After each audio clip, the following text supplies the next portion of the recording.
আসসালামু আলাইকুম everyone, it's your Mahi. Dear viewers, আজকে আমি তৈরি করে দেখাবো আরও একটি মজার রেসিপি। আজকে আমি তৈরি করে দেখাবো কোরিয়ান স্পাইসি রামেন নুডলস। আর এটা দেখতে যতটা লোভনীয় হয়েছে, খেতেও যারা ঝাল খেতে পছন্দ করেন তাদের জন্য এই রামেন নুডলসটা অনেক পছন্দের হয়ে থাকে আর এটা ভীষণ মজার হয়ে থাকে। আপনারা অবশ্যই বাসায় ট্রাই করে খাবেন।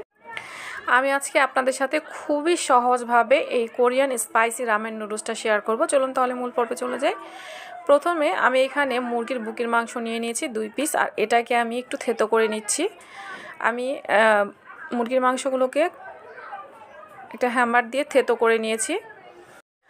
আপনারা চাইলে শিলপাটার শিল দিয়েও এই চিকেনগুলোকে থেতো করে নিতে পারেন। এখন এর মধ্যে দিয়ে দিচ্ছি আমি হাফ চামচের মতো ধনিয়া গুঁড়া, আর দিয়ে দিচ্ছি সামান্য একটু লাল মরিচের গুঁড়া, আর দিয়ে দিচ্ছি হাফ চামচের মতো গরম মশলা গুঁড়া আর সামান্য একটু লবণ।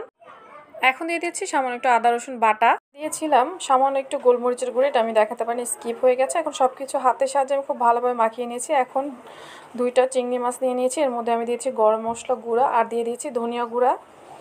এখন দিয়ে দিচ্ছি সামান্য একটু লবণ, এখন দিয়ে দিচ্ছি সামান্য একটু লাল মরিচের গুঁড়া আর দিয়ে দিচ্ছি আদা রসুন বাটা।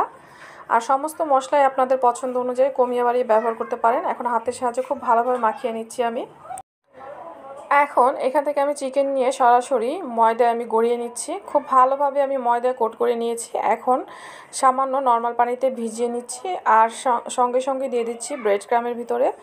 ব্রেড ক্রাম দিয়ে আমি এটাকে কোট করে নিচ্ছি। আপনারা চাইলে ডিমের মধ্যেও ভিজিয়ে নিতে পারেন, আমি এখানে পানি ব্যবহার করেছি। খুব ভালোভাবে কোট করা হয়ে গেছে। এখন আমি এটা সরাসরি তেলের মধ্যে দিয়ে দিচ্ছি। তেলটাকে আমি আগেই গরম করে নিয়েছিলাম। এখন আমি চিকেনগুলোকে খুব সুন্দর কালার করে ভেজে নেব। হাই হিটে ভাজার দরকার নেই, তাহলে পুড়ে যাওয়ার সম্ভাবনা থাকে। একদম লো হিটে চিকেনগুলোকে ভাজতে হবে।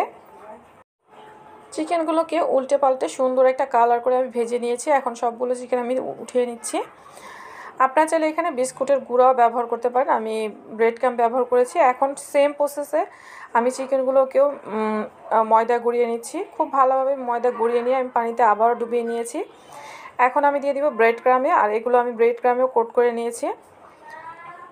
ব্রেড ক্রাম থেকে আমি সরাসরি তেলের মধ্যে আবারও চিকেনগুলোর মতো চিংড়ি মাছগুলোকে ভেজে নিচ্ছি। উল্টে পাল্টে সুন্দর একটা কালার করে ভেজে নিচ্ছি।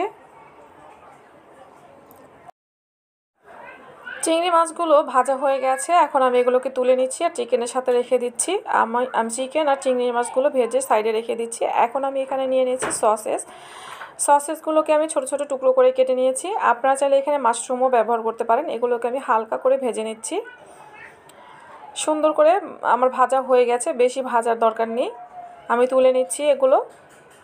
এখন আমি একটি পাত্রে গরম পানি করে নিয়েছি। এখন এর মধ্যে আমি রামেন নুডলসগুলো দিয়ে দিচ্ছি। মশলাটাকে আমি আগে থেকে সরিয়ে নিলাম। এখন 2 প্যাকেট রামেন নুডলস এর মধ্যে আমি সেদ্ধ করে নিচ্ছি। সেদ্ধ করা পানি থেকে আমি এখানে 1 কাপ পানি তুলে নিয়েছি, আর এর মধ্যে যে ভেজিটেবল ছিল সেটা আমি এই পানিতে সেদ্ধ করে নিচ্ছি, ভিজিয়ে নিয়েছি। খুব ভালোভাবে মিশিয়ে নিয়ে আমি এটা সাইডে রেখে দিচ্ছি। এখন আমি মশলাটা, রামেনের যে মশলাটা ছিল সেটা আমি একটা পাত্রে ঢেলে নিয়েছি, আর দিয়ে দিচ্ছি সামান্য একটু লবণ, আর দিয়ে দিচ্ছি টমেটো সস, আর দিয়ে দিচ্ছি সয়া সস। এই সমস্ত সসগুলো আপনাদের পছন্দ অনুযায়ী কমিয়ে বাড়িয়ে ব্যবহার করতে পারেন। এখন এর মধ্যে দিয়ে দিচ্ছি সাদা তিল, আর দিয়ে দিচ্ছি চিকেন আর চিংড়ি মাছ ভাজার যে তেলটা ছিল সেই গরম তেলটা আমি 3 চামচের মতো এর মধ্যে ব্যবহার করেছি। এখন দিয়ে দিচ্ছি সেই মিশ্রণটা, সবজি আর নুডলসের পানি দিয়ে আমি যেই সবজি সিদ্ধ করে রেখেছিলাম সেটা ঢেলে দিয়েছি। এখন আমি এর মধ্যে দিয়ে দিচ্ছি রামেন নুডলসগুলো। সমস্ত মশলার সাথে আমি খুব ভালোভাবে নুডলসগুলোকে মাখিয়ে নিচ্ছি। আমার মাখানো হয়ে গেছে। এখন আমি চিকেনটাকে টুকরো করে কেটে নিচ্ছি। আপনারা দেখে নিশ্চয় বুঝতে পারছেন কীভাবে টুকরো করতে হবে। চিকেনগুলো আমার কাটা হয়ে গেছে। এখন আমি এই চিকেনগুলো দিয়ে দিচ্ছি নুডলসের উপরে। চিকেনগুলো দেওয়ার পর আমি দিয়ে দিচ্ছি এর মধ্যে সসেসগুলোকে, আর সসেসগুলোকে আমি দিয়ে খুব সুন্দর করে ডেকোরেশন করে নিচ্ছি। আর সাইডে দিয়ে দিচ্ছি আমি চিংড়ি মাছ 2টা। এখন সাইডে আমি দিয়ে দিয়েছি এখানে কোয়েল পাখির ডিম আছে, মুরগির ডিম আছে, আর দিয়ে দিচ্ছি সাদা তিল। আমার পছন্দ অনুযায়ী আমি ডেকোরেশন করে নিয়েছি। আপনারা চাইলে এখানে ভেজিটেবল অ্যাড করতে পারেন পছন্দ অনুযায়ী।